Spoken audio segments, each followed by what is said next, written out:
Picture this. You have spent years building your aviation career. The training, the hours, the certifications, the experience that nobody can take from you. And now you are sitting in an interview room, across from a panel, in English. And the first question arrives. Tell us about yourself. And everything you know, everything you have learned, it is all there, inside you. Ready. But the words in English are harder to find than you expected. The vocabulary that felt comfortable in practice, it feels less certain in this moment. And the panel is watching. And the opportunity, the one you have worked toward, it is sitting exactly here. In this room. In this language. This episode is for that moment. For before that moment. So that when it arrives, and it will, you are not searching for words. You have them. All of them. Ready? Practiced. Yours. Today, we go through the real questions aviation interviewers ask, the ones that appear in cabin crew interviews, pilot interviews, ground operations, air traffic control, aviation management. Real questions. Model answers. Real vocabulary. And the exact English confidence that transforms a strong candidate into the chosen one. Stay with us. Your aviation career and the English that opens it starts here. Hello, everyone. Welcome to Speak Unstoppable, the podcast where we help you speak English naturally and confidently through real, honest conversations. I'm John. And I'm Maria. So happy you're here with us today. This episode is for B1 to B2 learners, with a specific focus today on aviation professionals who need English for their careers. And if you are not yet subscribed to Speak Unstoppable, please do it right now. We release focused, professional English episodes every week, content designed to open real doors in real careers. One tap, and you never miss an episode. Subscribed? Good. Now let's prepare you for the interview that could change your career. How are you feeling today, John? Honestly, prepared. Which is exactly the feeling we want every listener to have when they finish this episode. Same. Before we continue, thank you, really, for being here. This episode, it is one of the most practically useful ones we have ever made. Let's go. Okay, I want to ask you something directly. And I want an honest answer. What question? If an aviation interviewer asked you right now, why do you want to work in aviation? Could you answer that question in English? Clearly, confidently, without hesitation, for 60 seconds. That is the question. And for most candidates, the answer is not as confidently as they would like. Not because they do not know why they want to work in aviation. They know. They have wanted it for years. But because translating that passion, that experience, that professional knowledge into confident English, under pressure, in a formal context. That is a specific skill. And like all skills, it improves with deliberate practice. And today, that practice begins.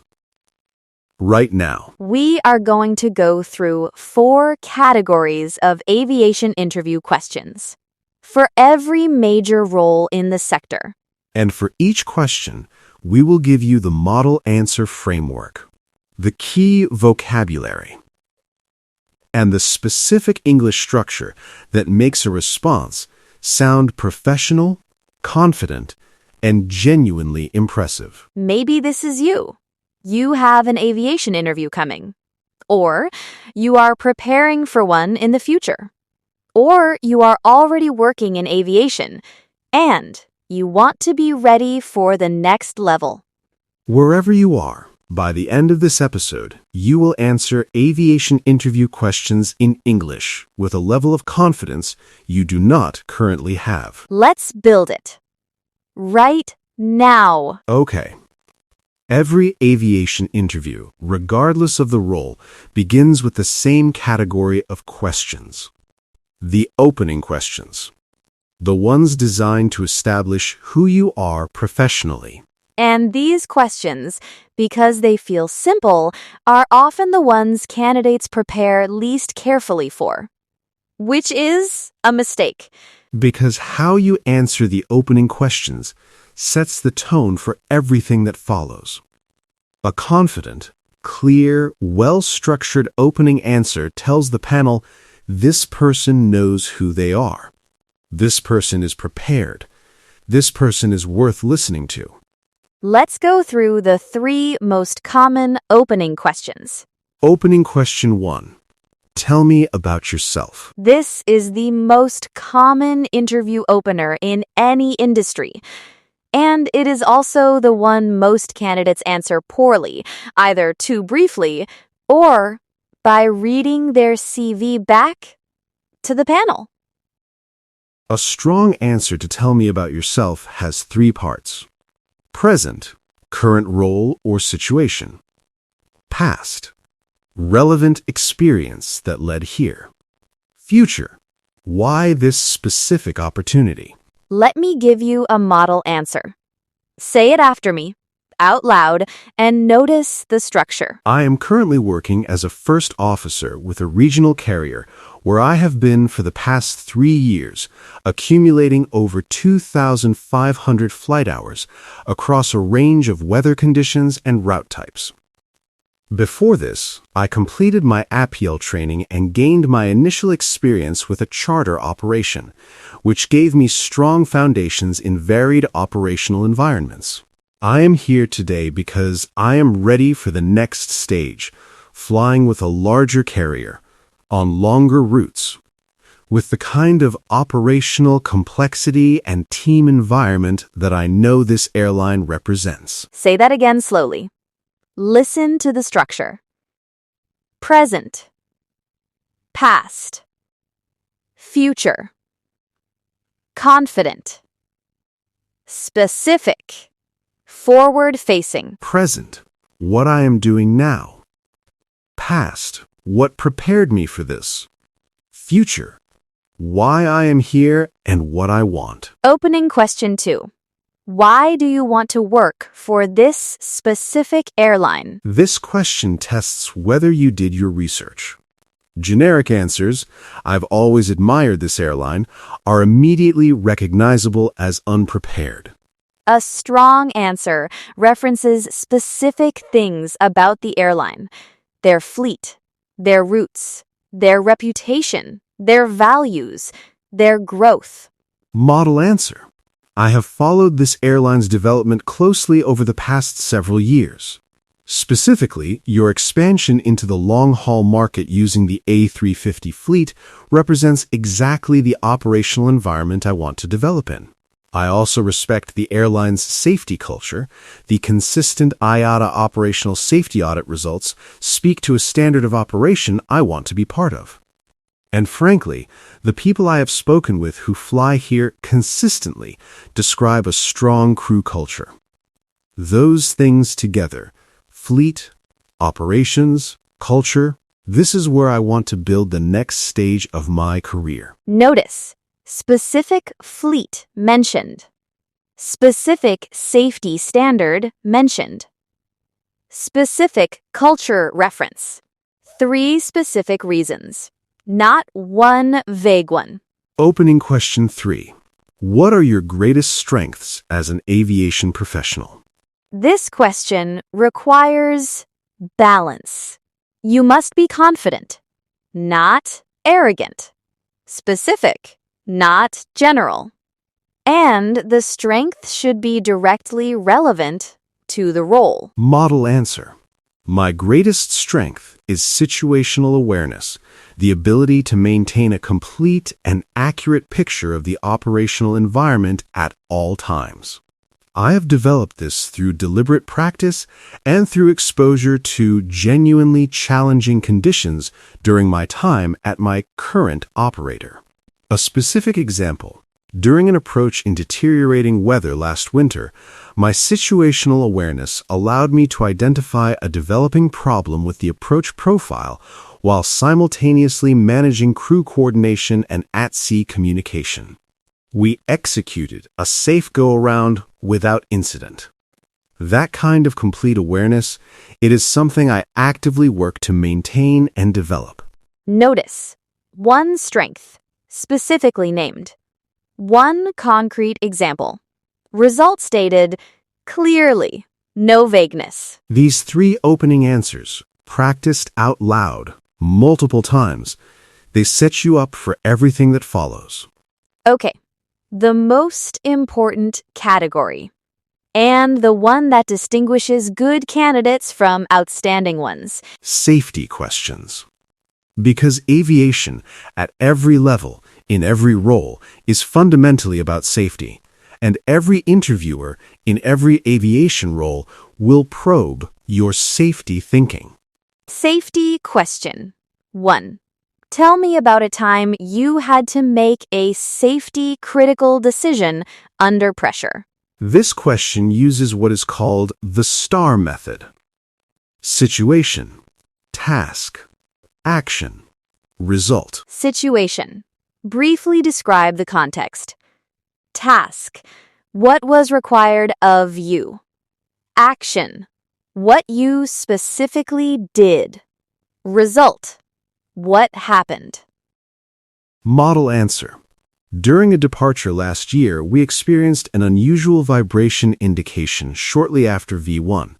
The situation required an immediate assessment. Abort was no longer viable, and I needed to determine whether to continue the departure or declare an emergency. The task was clear. Assess the indication rapidly, apply the correct procedure, and communicate clearly with my first officer and ATC. My action was to apply the engine failure after V1 procedure, brief my first officer on what I was doing and what I needed from him, and declare a pan-pan to at-sea as we climbed to a safe altitude. We established the aircraft in a holding pattern, completed the appropriate checklist, and made a safe landing. The result? No further complications. Crew remained composed throughout, and the post-incident review confirmed the procedure was correctly applied. The lesson I carry: preparation and briefing in normal operations is what allows you to respond effectively when it is not normal. Every element of STAR present. Specific vocabulary V1, pan-pan, pan-pan, checklist, holding pattern. Confidence throughout. And a lesson at the end showing growth and reflection. Safety question 2.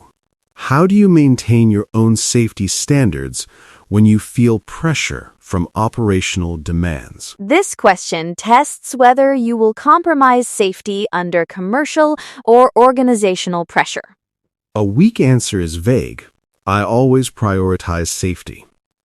And strong answer is specific and demonstrates how you actually do it. Model answer. I have a personal rule. If I would not be comfortable documenting a decision in a safety report, I do not make it. This standard has served me well in 2 specific situations where I felt implicit pressure to continue when conditions suggested otherwise. In both cases, I applied the if in doubt, don't principle, delayed the operation, documented the reasoning, and the decisions were later reviewed and supported by my chief pilot. Safety standards are not abstract for me. They are daily decisions, usually small ones, that collectively determine the culture of an operation. My job is to make the right small decisions, so the large ones almost never become necessary. Safety question 3. Describe your understanding of crew resource management and how you apply it in practice. CRM, Crew Resource Management, is central to modern aviation safety culture.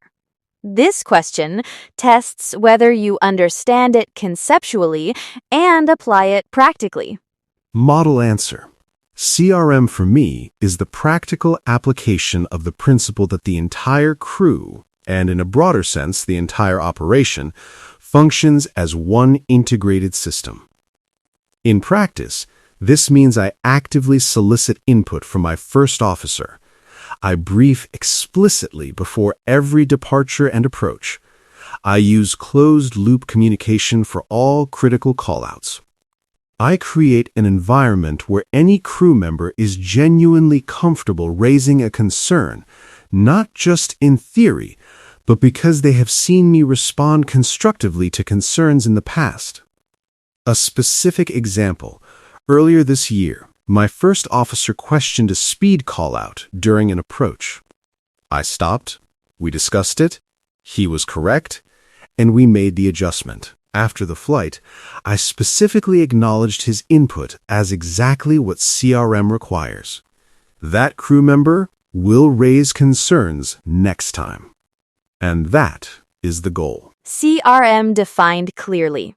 Applied practically. Specific example. Result shown. And the cultural dimension, teaching others through behavior, demonstrated. Okay, not all aviation roles are flight deck. And the interview questions for cabin crew, ground handling, airport operations, and customer service roles, they have their own specific character. Cabin crew, question 1. How do you handle a difficult or aggressive passenger? This question tests composure, de-escalation skill, and passenger safety knowledge simultaneously. Model answer. My first response to an agitated passenger is always to reduce the temperature of the interaction, not to match their energy, but to offer a lower, calmer energy that creates space for the situation to de-escalate.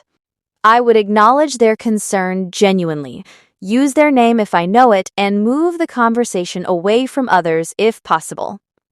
If the behavior escalates to the point of threatening safety, I would apply the escalation protocol, inform the senior cabin crew member, and document everything. My priority is always the safety and comfort of all passengers, which sometimes means removing an individual from a situation before it affects others. In a specific situation last year, a passenger became verbally aggressive about a seating issue during boarding. I asked him to step aside with me, listened to his concern completely, found a resolution that worked, and he boarded without further incident. The key was not being defensive and not being afraid of the discomfort of the initial confrontation. Cabin crew question 2. What would you do if you noticed a colleague not following standard safety procedures? This tests whether you prioritize relationships over safety, which is the wrong priority in aviation. Model answer? I would address it. Not publicly and not in a way that embarrasses the colleague, but address it, I would. Aviation operates on the principle that safety compliance is not optional and not subject to social discomfort. I would speak to the colleague privately, reference the specific procedure I observed being missed, and ask whether there was something I misunderstood. If the behavior continued, I would escalate to the senior crew member. This is not about being difficult. It is about understanding that the procedures exist because people died to establish them.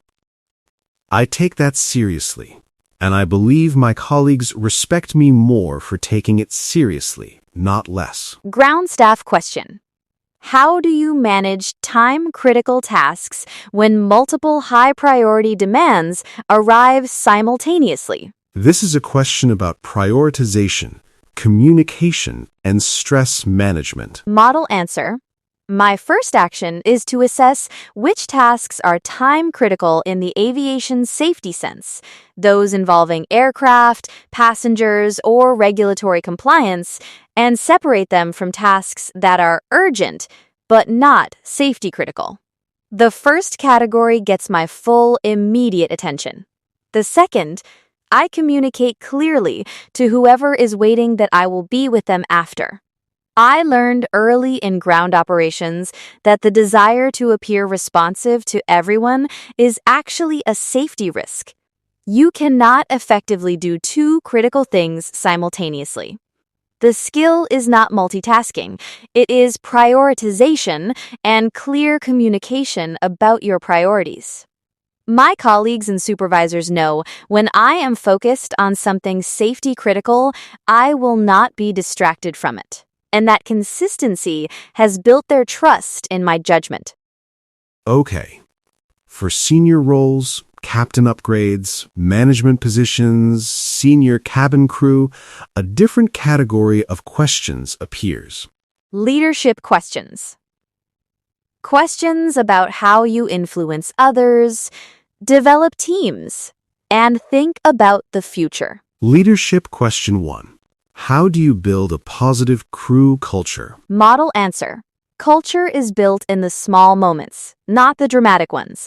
The way I brief, the specific questions I ask, the input I actively solicit, the way I respond when someone raises a concern, these interactions, repeated across every flight, accumulate into a pattern that the crew experiences as culture. Specifically, I start every briefing with an explicit invitation for questions and concerns. I end every flight with a brief debrief, not a performance review, just a 2-minute what worked, what would we do differently. I acknowledge good decisions explicitly, not just results. Over time, this creates a crew that knows their input is valued, their concerns will be heard, and their performance will be honestly engaged with. That is the culture I build. And it is built one flight at a time. Leadership question 2. Where do you see yourself in 5 years within aviation? This question tests ambition, self-awareness, and whether your goals align with the organization's needs.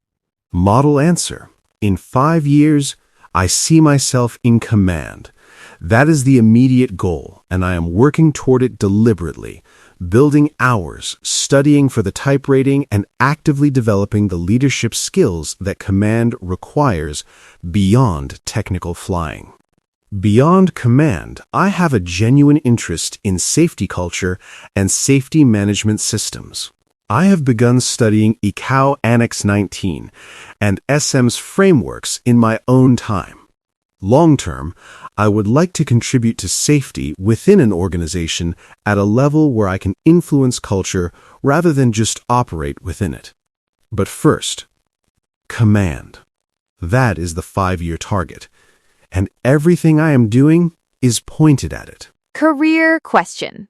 What is your greatest professional failure, and what did you learn from it?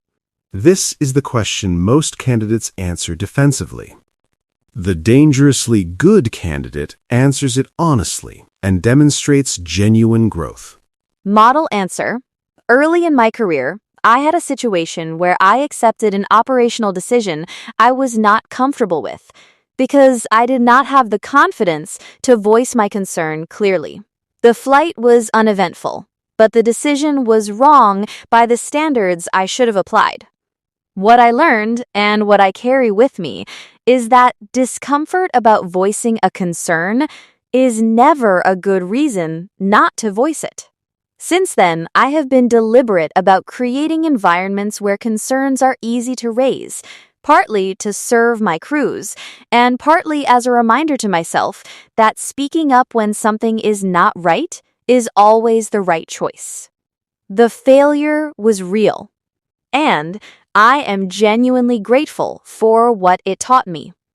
Okay, one of the most overlooked but most powerful parts of any aviation interview: the questions you ask them.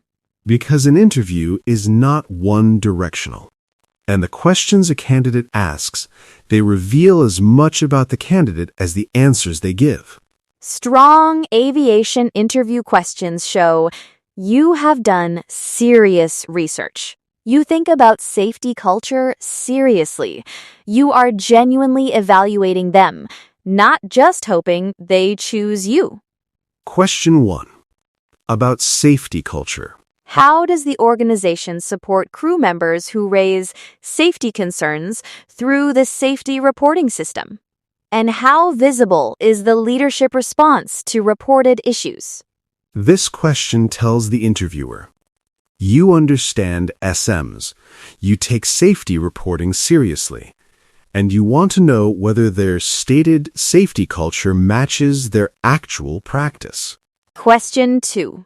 About career development. What does the pathway to command look like in this organization, and what support is provided to first officers who are actively working toward upgrade? This question shows you are thinking long-term. You are ambitious. And you want to know whether the organization invests in its people. Question 3. About the operation. What are the most operationally challenging aspects of your route network, and how does the organization support crew in managing those challenges?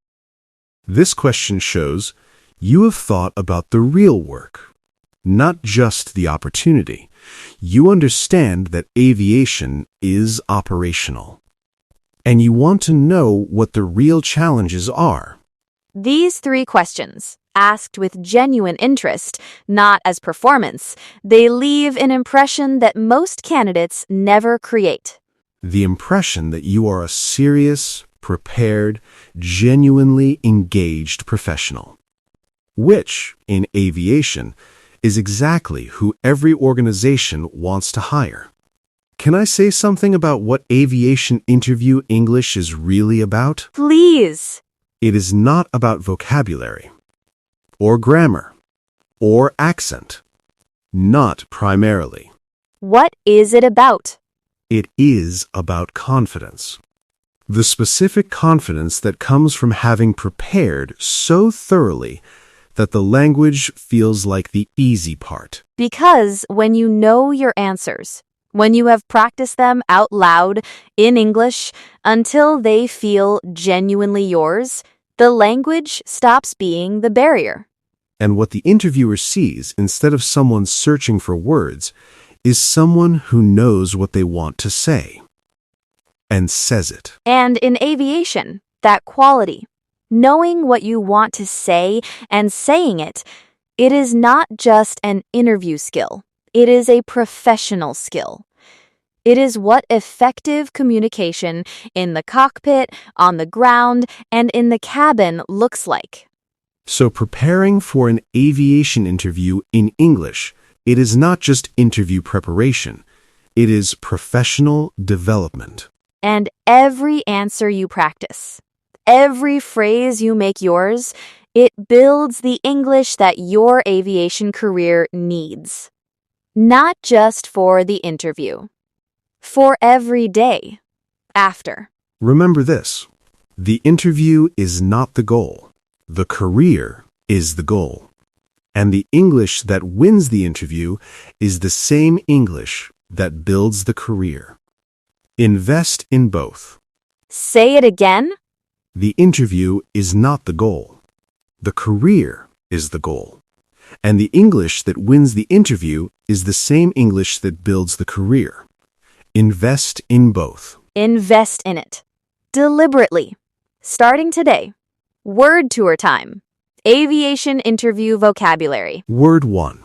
Situational awareness. The ability to perceive, understand, and project the status of all elements in the operational environment. Example 1. She demonstrated exceptional situational awareness throughout the simulation, tracking multiple changing variables simultaneously without losing any. Example 2. Situational awareness in English communication means understanding not just the words, but the context, the subtext, and the implications. Develop it in both domains. Build situational awareness in aviation and in English. Both require active attention to everything that is happening, not just the most obvious element. Word 2. Escalation. The process of increasing the level of response to a situation, rising through a hierarchy of action. Example 1. He escalated the safety concern through the correct channels, senior crew, then captain, then documented in the safety report. Example 2. In difficult English conversations, escalation means using more direct language as needed, not avoiding the issue to maintain comfort. Know when and how to escalate in aviation situations and in difficult English conversations. Both require the courage to move from comfortable to direct when necessary. Word 3. De-escalation. The process of reducing the intensity of a conflict or a tense situation. Example 1. Her calm voice and genuine acknowledgement de-escalated the situation before it could affect other passengers. Example 2. De-escalation in English communication means slowing down, reducing emotional language, and creating space for the other person to feel heard. Practice de-escalation in aviation situations, in difficult conversations, and in your own mind when English anxiety is trying to escalate into avoidance. Word 4. Protocol. An established official procedure or system of rules governing affairs. Example 1. She applied the emergency protocol without hesitation. The training had made it automatic. Example 2. Interview protocol in English-speaking cultures includes maintaining eye contact, offering a firm handshake, and addressing interviewers by their title unless invited to use their name. Know your protocols. Professional protocols. Interview protocols.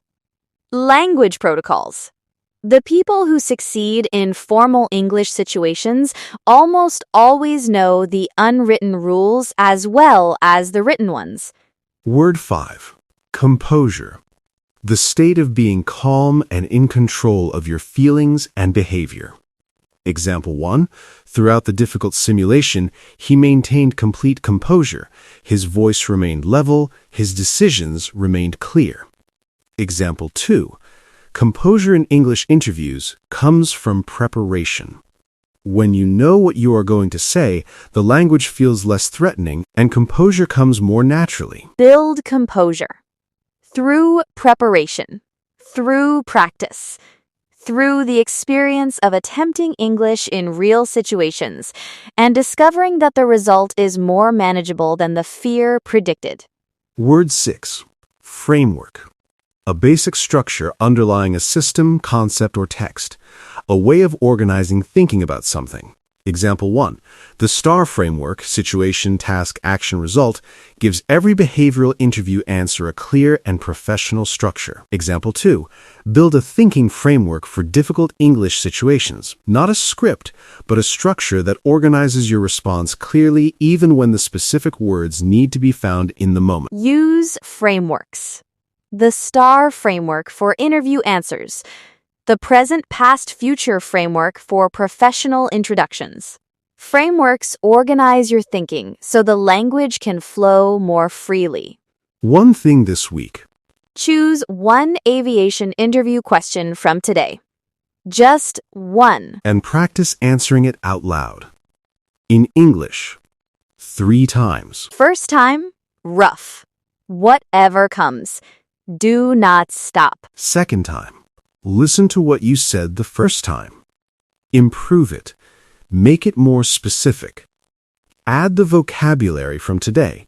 Third time, deliver it as if you are in the interview. Confident. Clear. Practiced. And here is your sentence template for today. A model opening for any aviation interview question. In my experience as a __, I have developed a strong understanding of _. A specific example that demonstrates this is underscore underscore underscore. The result was underscore underscore. And the lesson I carry from that is underscore underscore underscore underscore. Say it now, out loud. Fill in your real experience, your real example, your real result. In my experience as a underscore underscore, I have developed a strong understanding of underscore. A specific example that demonstrates this is underscore underscore underscore. The result was underscore underscore. And the lesson I carry from that is underscore underscore underscore underscore. That structure, applied to any behavioral question in any aviation interview, produces a strong, specific, professional answer every time. Comment, challenge time. One question. What is the aviation interview question you find most difficult to answer in English? Write it in the comments, and we will help you think through the structure of a strong answer. Right. The aviation interview question I find most difficult is underscore underscore. My challenge with it is underscore underscore underscore underscore. Write it. In English. In the comments. We read every single comment. Every one. Please give this a like if this episode is preparing you for something real. Subscribe to Speak Unstoppable. New episodes every week. Thank you for being here today. The interview is not the goal. The career is And the English that wins the interview. The English that builds the career. Invest in both. Bye, everyone. Bye.